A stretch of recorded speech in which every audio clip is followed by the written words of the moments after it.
Rekan-rekan wartawan yang budiman, siang ini saya akan menjelaskan mengenai kinerja pendapatan negara di Agustus 2024. Saya mulai dengan kinerja perpajakan. Dari sisi penerimaan pajak, terdapat berita positif bahwa penerimaan bulan ini mampu menjaga momentum pertumbuhan yang sudah tercipta selama 2 bulan sebelumnya.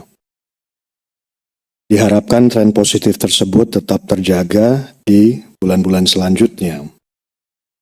Penerimaan Januari sampai dengan Agustus 2024 telah terkumpul sebesar 1.196,54 triliun atau 60,16% dari target APBN.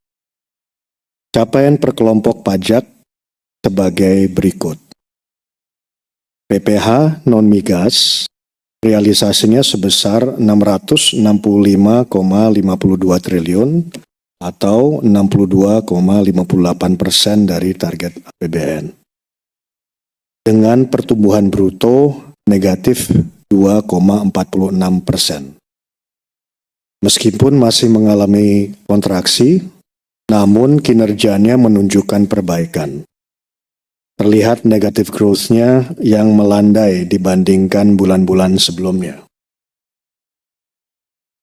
PPN dan PPNBM realisasinya sebesar 470,81 triliun atau 58,03% dari target APBN.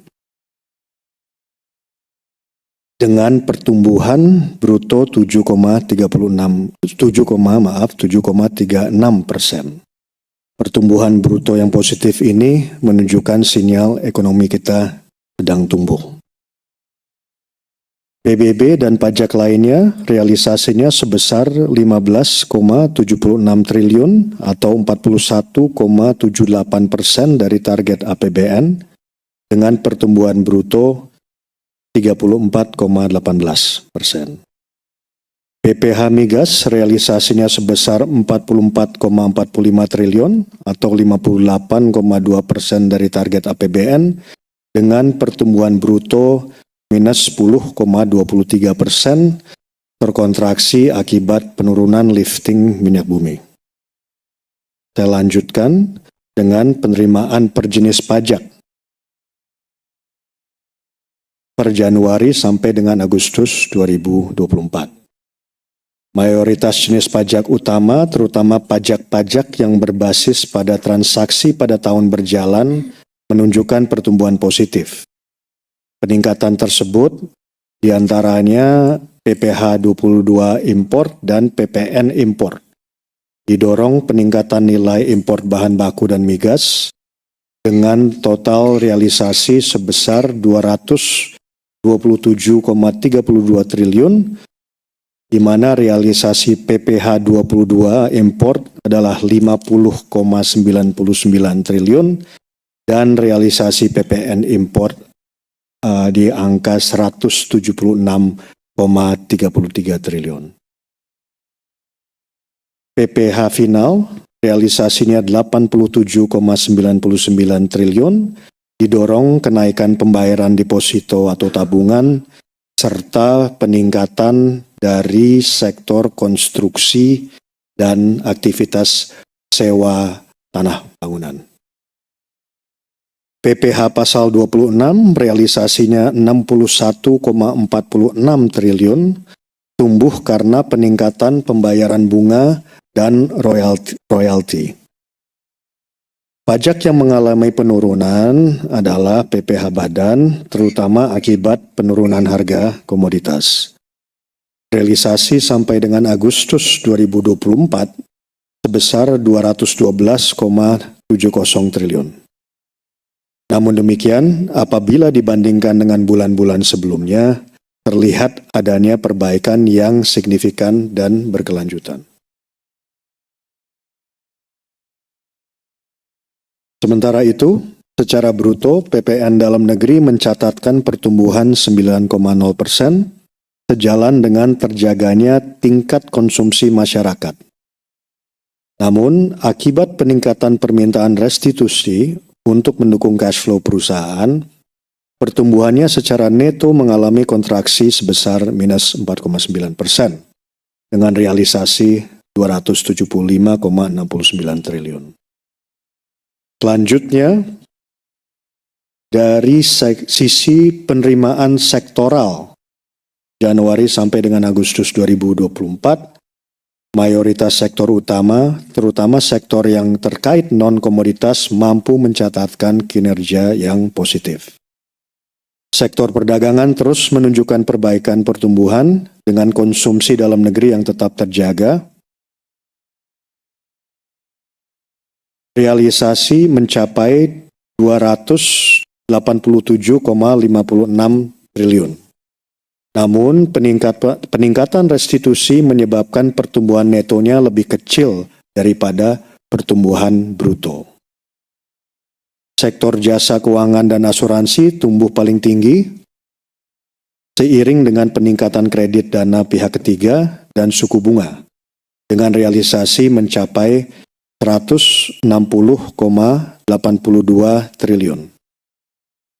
Sektor transportasi dan pergudangan, konstruksi dan real estate, informasi dan komunikasi, dan jasa perusahaan tumbuh sejalan dengan pertumbuhan ekonomi yang baik.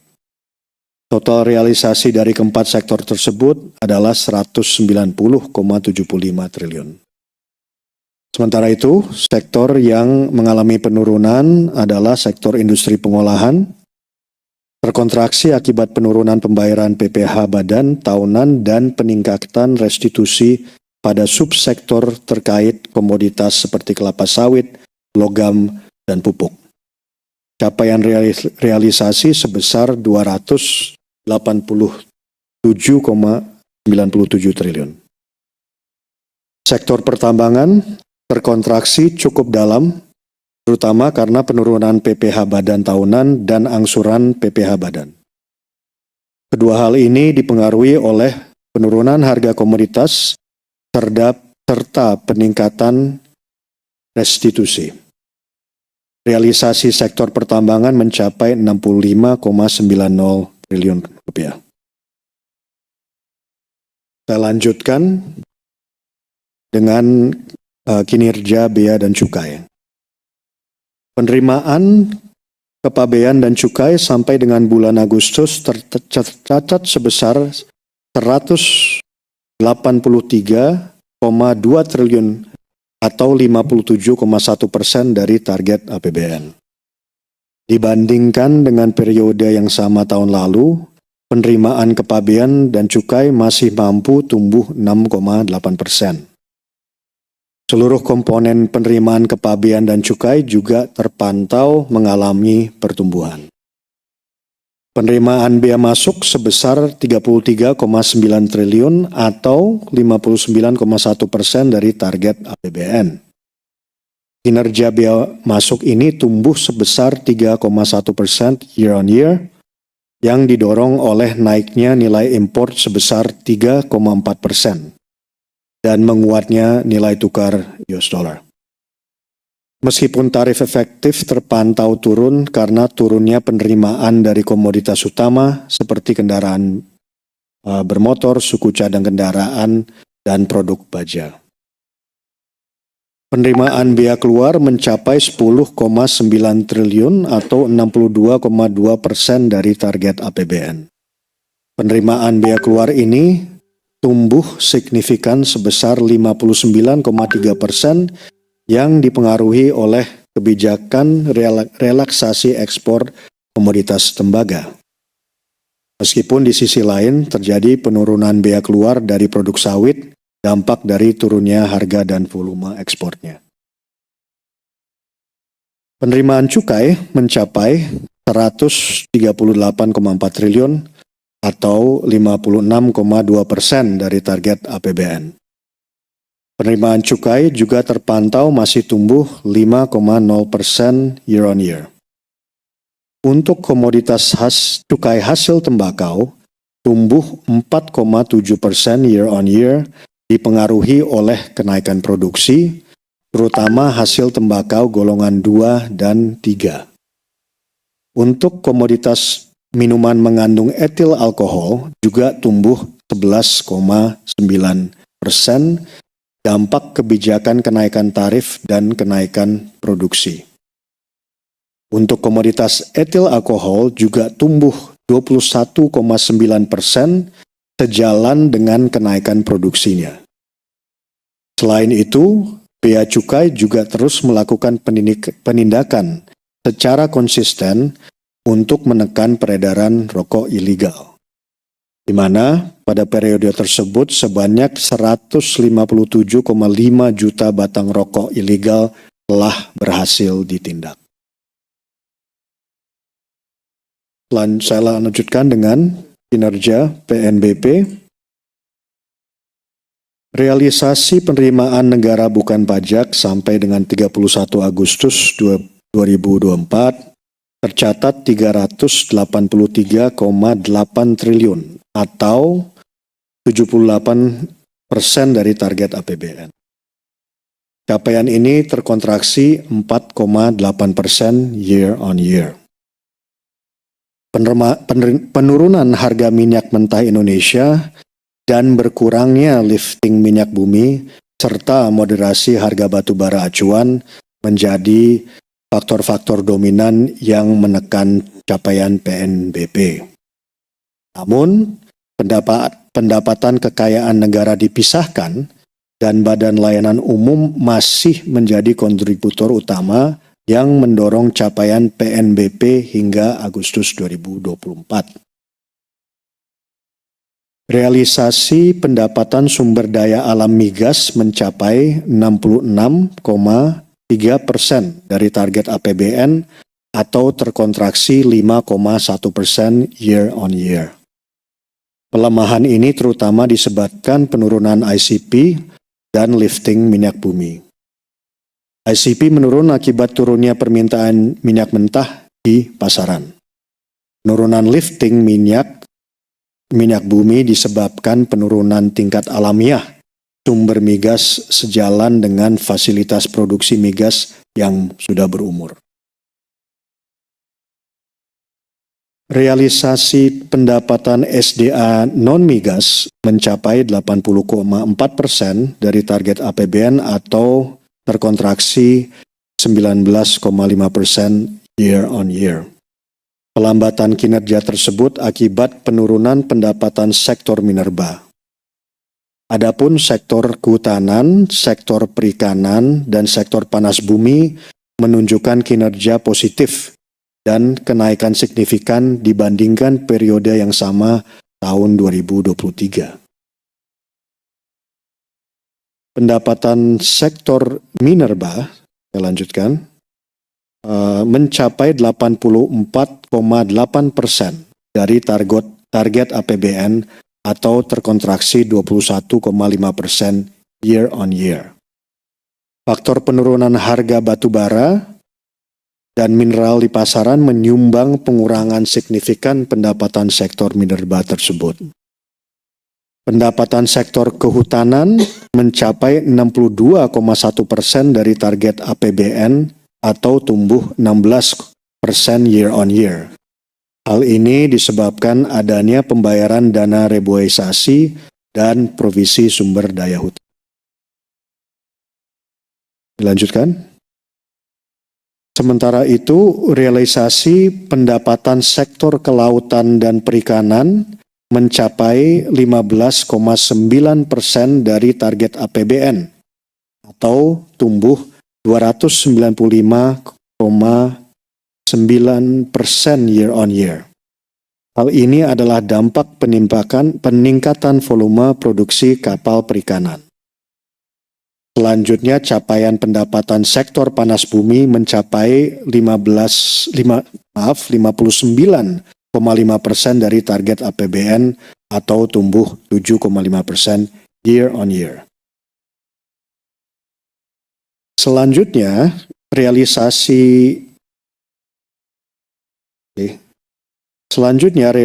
pendapatan kekayaan negara dipisahkan mencapai 81,9% dari target APBN atau tumbuh 7,4% year on year. Kontributor utama capaian pendapatan KND berasal dari pembayaran dividen Bank Himbara untuk tahun buku 2023.